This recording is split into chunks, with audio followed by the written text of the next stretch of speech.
My name is Harrison Gwamnishu. I want to thank every one of you for reaching out to me. Those of you commenting on my page, dropping messages, calling me, and everything. God bless you so much.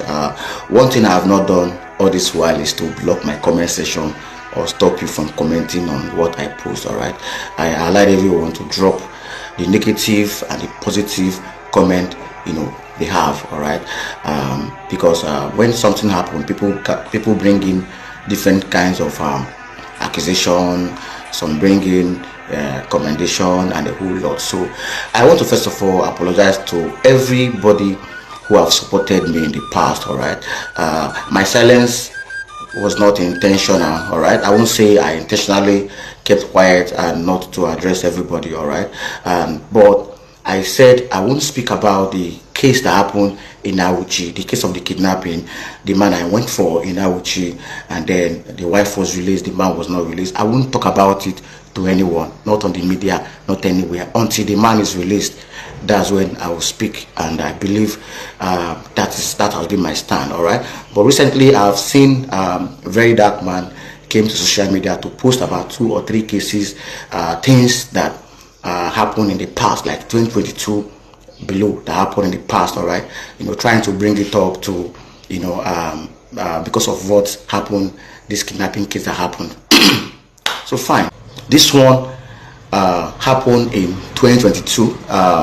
Franklin, all right, he messaged me and said I should assist him for a land recovery in Owerri. All right, and cases I do for free for people are cases of indigent persons, people who cannot afford it. If you can afford, if you have the means to afford it, and you come to me for help, you have to pay for it. I've been doing that for people, and I've been achieving results. All right. So when he contacted me, I assisted him to get a lawyer. A petition was written, and then the case was started. Everything was going on well.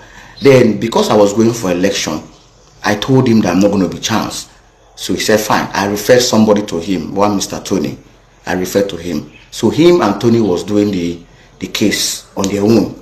He did not give me feedback of what happened. He did not tell me this happened.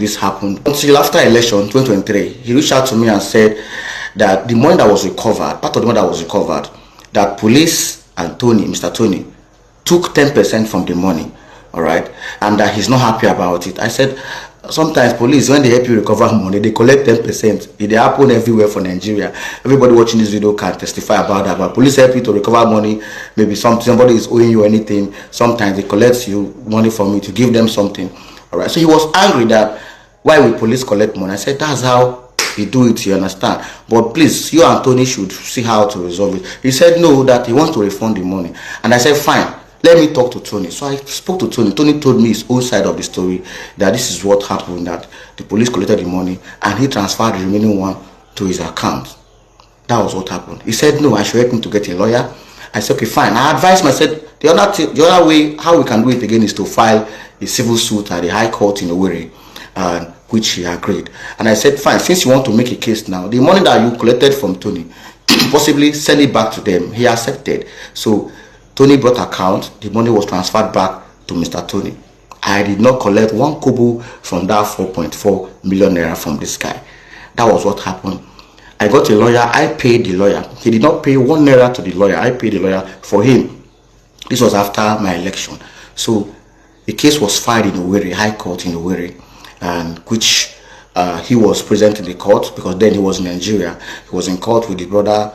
We went to Owerri, we filed the case. Then when the case was assigned to a judge, the lawyer called me and said, they have been calling Franklin to show the bailiff the address where they can serve, but he did not respond. That was what the lawyer told me.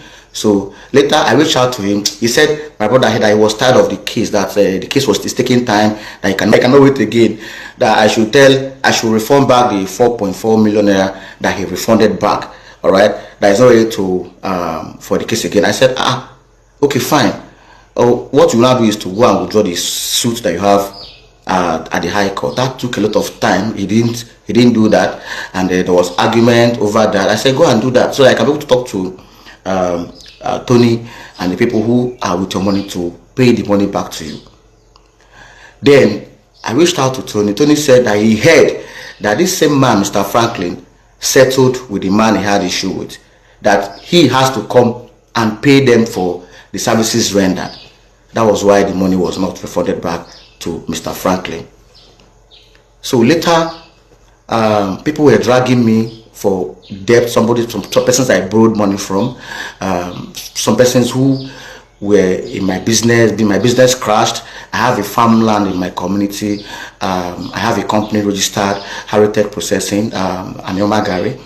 Some persons who gave me money for business, the business crashed because my farmland was taken by a company in collaboration with the government.